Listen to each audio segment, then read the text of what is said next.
Shalom a todos, sean bienvenidos a este estudio sobre las curiosidades de la Haftará. La Haftará es la lectura de los profetas que acompaña al estudio de la Parashá semanal. Entonces, te recomendamos que antes de ver este video estudies la enseñanza de la Parashá Mishpatim. Siendo así, empecemos.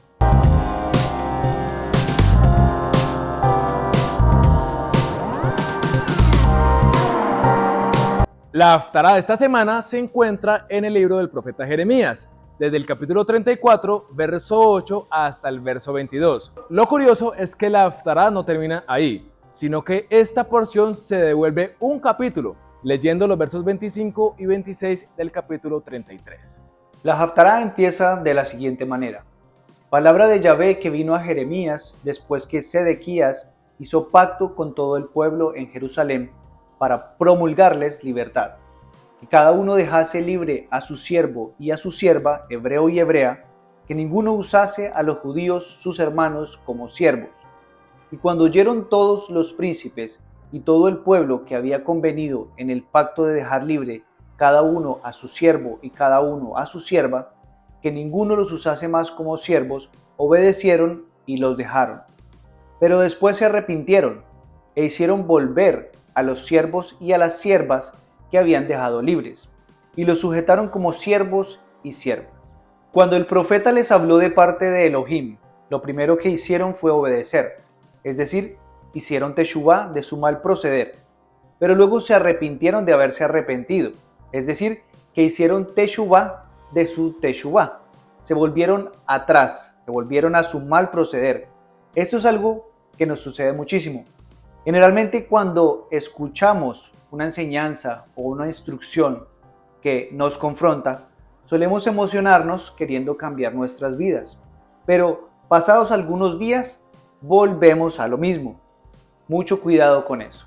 Esta Haftará está ligada a la Parashá que tiene un gran cúmulo de instrucciones y reglamentos sobre el debido proceso del trato al prójimo. Los Mishpatim son precisamente eso, juicios sociales, también conocidos como leyes con alma, porque se trata 100% del principio para poder amar a Elohim. Pues Yeshua dice, si alguno dice, yo amo a Elohim y aborrece a su hermano, es un mentiroso, porque el que no ama a su hermano, a quien ha visto, no puede amar a Elohim, a quien no ha visto. Desde el momento en que el pueblo decidió no obedecer a Elohim y volver a esclavizar a los suyos, empieza un relato contado por la boca del profeta, recordándole al pueblo cómo Elohim lo sacó de la esclavitud, y el mandamiento preciso cuando se tiene un siervo hebreo. Recordemos los motivos escriturales para que alguien se hiciera siervo de otro. Principalmente era porque su capacidad económica o de bienes le era insuficiente para pagar sus deudas. Lo único que le quedaba era hacerse siervo. Pero esto era por un tiempo definido por las escrituras. Un siervo hebreo no podía estar más de 6 años en la casa de su amo, a menos que éste se quisiera quedar. Así se convertiría en siervo por amor, como lo cita el libro de Éxodo.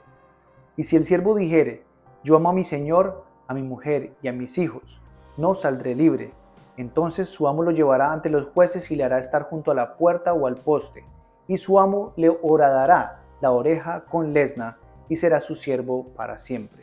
Un siervo de amor es interesante, porque solemos imaginarnos este concepto de manera errada.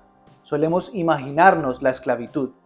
Pero no es así, ya que si fueran esclavos, el siervo no amaría a su señor, queriendo servirle de por vida. Un siervo era como un mayordomo, ocupado de todos los asuntos de su señor, y si éste entraba en complacencia de su amo, podía compartir sus días de Shabbat, siendo fiel en lo que le corresponde.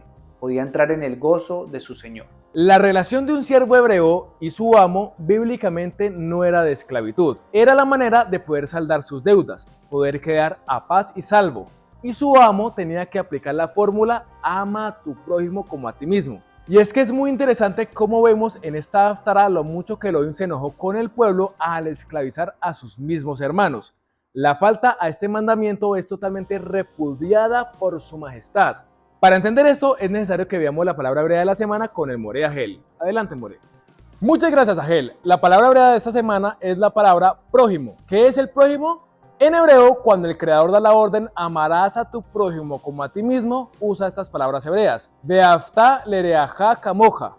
La palabra para tu prójimo aquí es lereajá, pero sin la conjugación, esta palabra es rea y significa prójimo, amigo, amistad, cercano, compañero, vecino, pero de todas las palabras que Elohim pudo usar para referirse a amigo, tales como Javer, Yedid, Habibi, ¿por qué usó esta?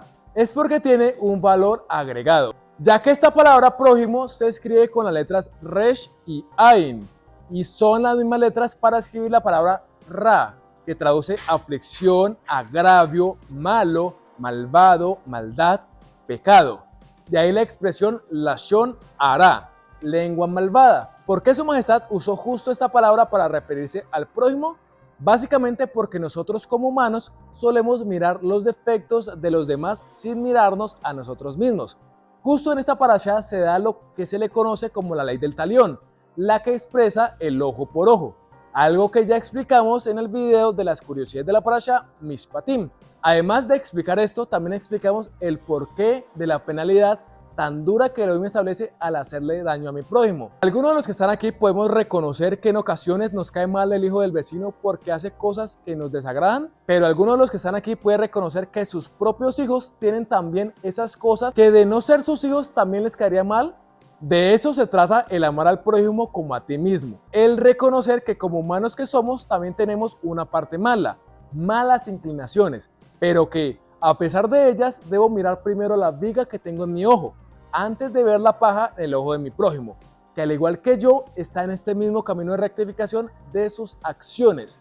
Y lo único que necesita es un hermano que lo pueda ayudar en su ascenso, y no alguien que tenga sobre sí un dedo acusador. Si todos aplicáramos este concepto, nuestras comunidades estarían llenas del fruto del Ruach de Elohim. No es nuestro deber ser jueces que establecen juicios, sino jueces que legislan los mandamientos tipo Mishpatim, para hacerlos cumplir primero en nuestra vida y luego en la vida de nuestro rea, de nuestro prójimo. Con eso terminamos la palabra hebrea de la semana. Sigamos con el estudio, Agel. Muchas gracias, More Agel. Qué interesante es la escritura. Definitivamente nuestro Elohim es amor. Definitivamente podemos afirmar que a nuestro Creador le importamos tanto que establece duros juicios contra aquellos que no son capaces de ver al prójimo como a sí mismo.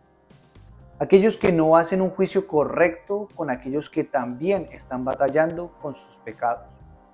En las congregaciones solemos escuchar a muchos diciendo: yo no vuelvo allá porque allá las personas no son santas, yo conozco mejores personas en el mundo. Eso no lo vamos a refutar. Posiblemente existan personas con valores buenos en el mundo. Pero hay algo que tenemos que tener muy claro. Es que Yeshua no vino por los sanos. Él vino por los enfermos, Él vino por los cojos, por los huérfanos, por aquellos que lo necesitan. Una congregación es como un hospital en donde estamos todos aquellos que necesitamos restauración, aquellos que necesitamos de su amor incondicional. Y claro que sí, necesitamos de nuestro prójimo. Este es un camino que no se puede caminar en soledad. Nosotros somos un pueblo, somos las ovejas de su prado. Las ovejas son gregarias. Nosotros nos debemos congregar para poder pulir nuestra capacidad de convivencia, poder pulir nuestra vida en todo sentido y cuando eso sea tangible en nuestra vida.